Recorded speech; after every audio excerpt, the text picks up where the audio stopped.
Vous écoutez Europe 1, il est 9h30. Le journal des médias avec Thomas Joubert. Bonjour Thomas. Bonjour, à la une ce matin, France 2 répond aux accusations du Parti Socialiste. La fête de la musique de France 2 a trouvé sa ville haute. Et puis Geneviève de Fontenay change d'animateur de sa cérémonie de Miss Prestige Nationale. Et on commence donc avec la réponse de France 2 aux accusations du Parti Socialiste qui s'est plaint de ne pas être assez invité sur la chaîne. Le Canard enchaîné révélait hier que la secrétaire nationale à la communication du Parti Socialiste avait saisi le CSA considérant que la voix du PS n'était pas assez représentée dans les émissions politiques de France 2, mots croisés et des paroles et des actes.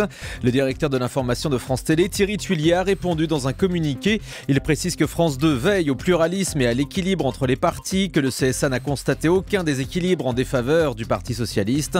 Il dresse aussi la liste de toutes les personnalités socialistes invitées récemment, notamment Manuel Valls dimanche dernier pendant 40 minutes. Enfin, Thierry Tuillier réaffirme que les choix des rédactions relèvent de l'indépendance éditoriale de France Télé. France 2 a choisi la ville qui accueillera la prochaine fête de la musique. La traditionnelle soirée du 21 juin se déroulera en direct de Nice. En 2015, la productrice Daniela Lombroso a conclu un accord avec la municipalité des Alpes-Maritimes qui accueillera donc cette grande fête de la musique. L'année dernière, l'émission avait eu lieu à Montpellier. Daniela Lombroso justifie le choix de ville du Sud pour avoir assurément du beau temps.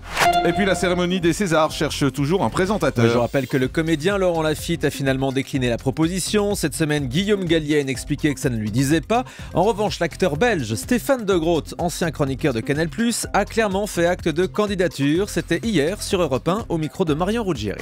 D'abord, il faudrait qu'on me le demande officiellement, parce que j'ai vu effectivement que ça circulait sur les réseaux sociaux. En tout cas, c'est très excitant, la perspective éventuelle de présenter les Césars. Et l'année dernière, j'ai remis deux Césars. Je garde un très bon souvenir de cette salle et de ce moment-là. Donc, si on me le propose, c'est quelque chose qui pourrait... si on met un genou à terre, vous n'êtes pas contre? Si on met le second, je le ferai avec grand bonheur.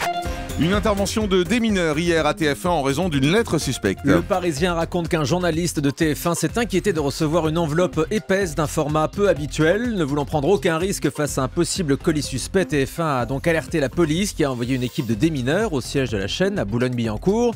Mais il s'agissait d'une fausse alerte puisqu'après ouverture de la lettre, il s'agissait en fait d'un simple cadeau de Noël sous forme de carte musicale. Ah oui, ça fait beaucoup de bruit pour rien. Geneviève de Fontenay a trouvé un animateur pour sa cérémonie Prestige Nationale Miss. Oui, dans l'ordre, ça fait Miss Prestige Nationale en fait. La cérémonie aura lieu le dimanche 18 janvier à 20h50. Ce sera au Royal Palace de Kirchwiller en Alsace. Et c'est Olivier Mine qui présentera cette soirée, l'animateur de Fort Boyard et de Pyramide.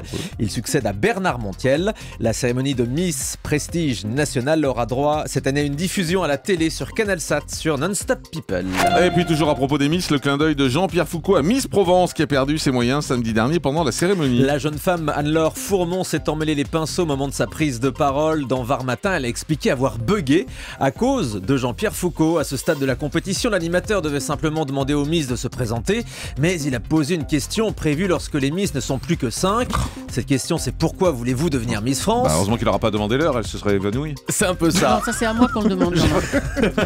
Alors du coup, Jean-Pierre Foucault s'est expliqué hier. C'était avec beaucoup d'humour dans les pieds dans le plat sur Europe 1, évidemment.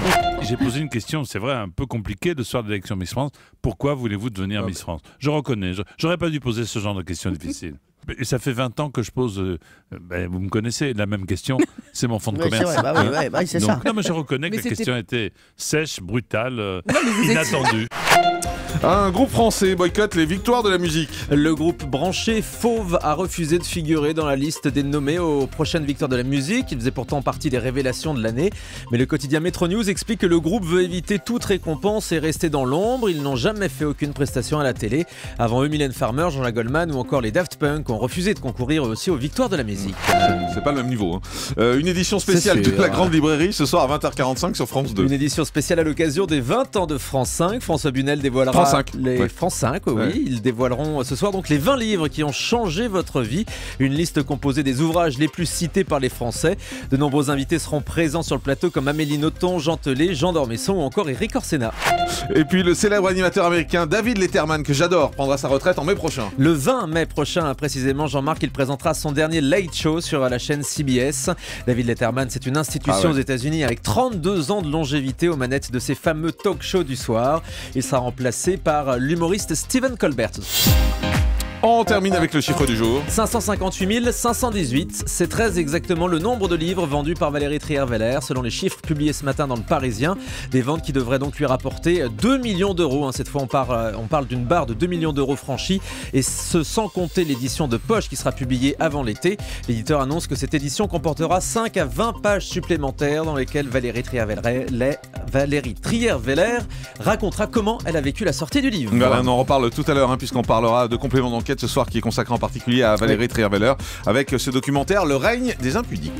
Le grand direct des médias, Jean-Marc Morandini.